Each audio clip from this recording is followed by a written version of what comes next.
All right, guys, I'm not panicking. I'm not panicking at all. Yes, I am. I'm panicking a little. I'm luckily not having a panic attack. I think that my anxiety is so well under control that it's obvious that, to me at least, that these are one of those moments where I'd be having a panic attack. You see, I leave tomorrow. I leave tomorrow for 5 days to go to the Homesteaders of America conference.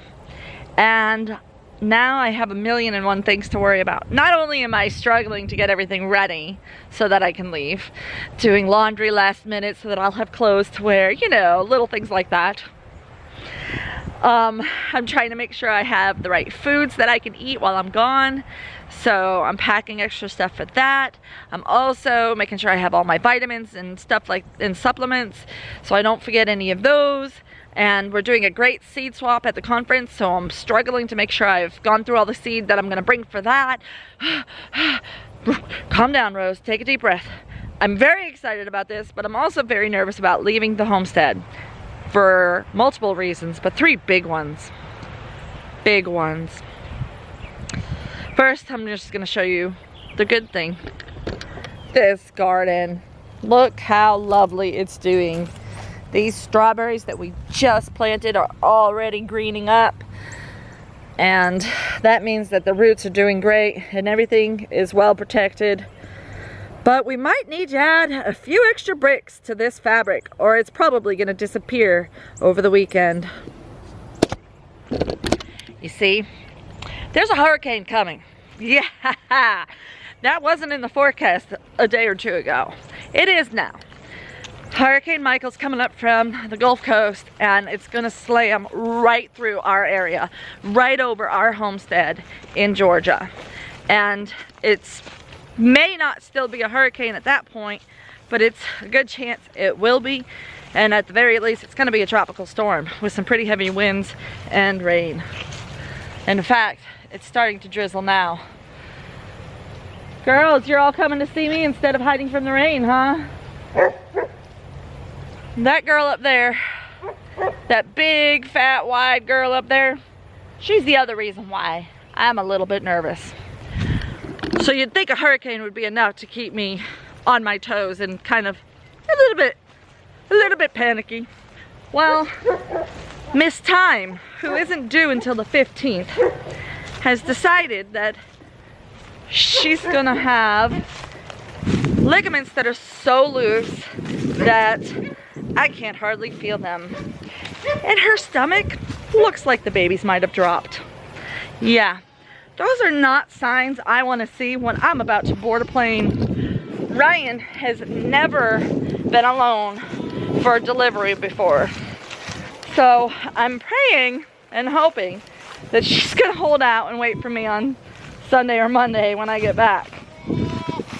But at this point in time, she's very, very ripe. Her udder is not super tight and shiny, so I have a good feeling it's not gonna be today.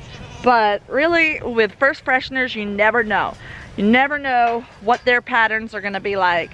With my other growths that I've already kitted, I kind of know what to look for with them. They usually show me a pretty good sign of what they're feeling and going through.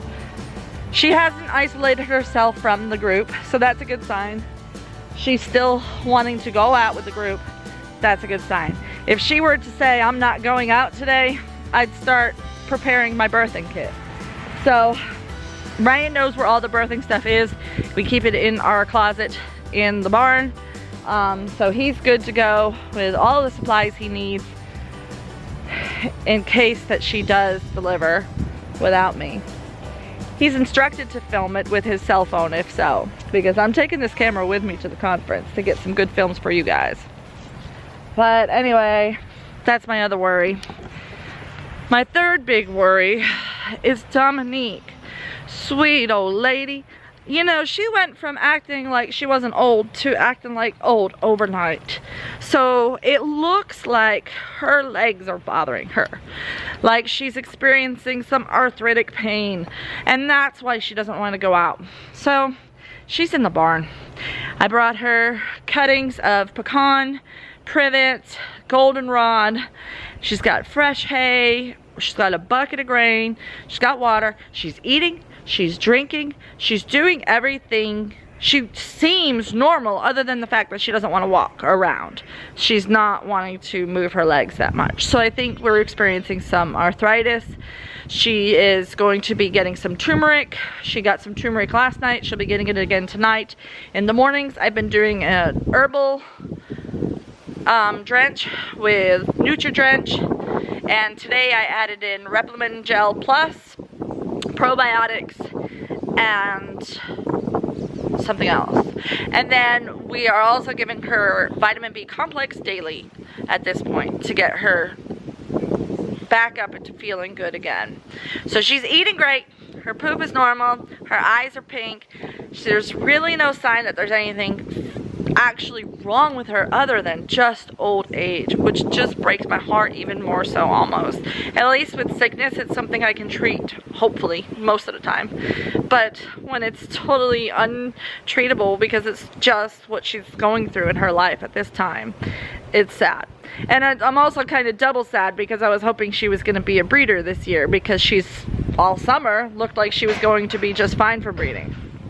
So at this point, I'm saying she's off the breeding list unless there's a miracle and she makes a complete and total recovery and starts acting completely normal. But as long as her legs look like they're hurting, I'm not going to give her that extra weight. No way. I wouldn't do that to her.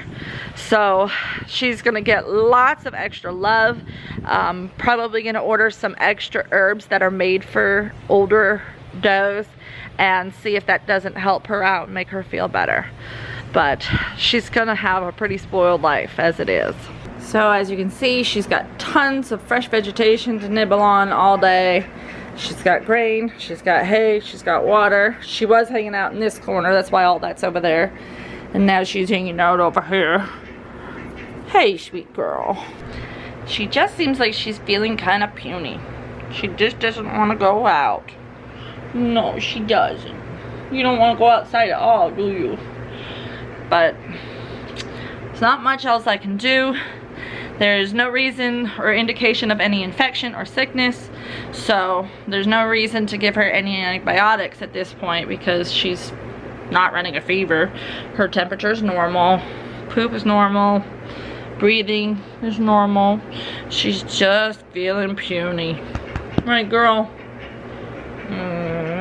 Mama's gonna baby you. I'm gonna baby you, okay? We're gonna help you through this old age thing. You and I together. I'm gonna make sure Daddy spoils you a whole bunch while I'm gone, okay? Okay. You're a good girl. I love you. I can see you looking right into my soul.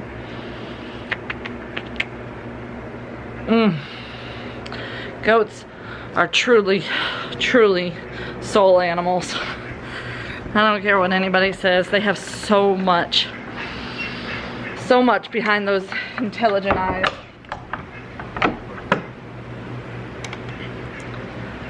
So she's staying in, which is fine. It's the temperature has cooled off. She likes it in here. She didn't want to go out. I opened the door and gave her the option. And when she decided to stay in, I said, all right, here's some hay and some green veggies. So, meanwhile, I'm having a stress breakout. I don't know if you can see patches of skins. My patches of skins. My skin is patchy and flaky and irritated on my eyelids, in between my eyes, around my ears, all on my chin. It's horrible. And the only thing I can figure is that's a stress-induced dermatitis. I have had irritated skin in those areas before. Usually when I used a soap that my skin wasn't used to. And the only thing I'm thinking is that maybe somebody got some other soap on my soap. You know, somebody else using the shower got my soap bar contaminated. I can't do scented soaps anywhere near my face or I'll seriously break out. So that's my only guess. But for now, I gotta go in, finish packing, get all my stuff together, get this video edited, get my collaboration video with Liz Zorab edited, and get ready to leave. It's hard leaving my family, it's hard leaving my farm, it's hard leaving all of it. It's even harder when I know they're about to be faced with a hurricane, a doe that's about to give birth, and another doe that's needing extra attention.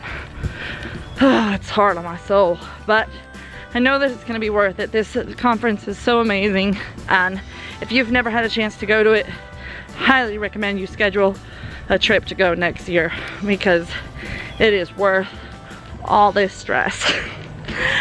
Thank you guys for watching. You know the drill. We'll see you next time on Wholesome Roots.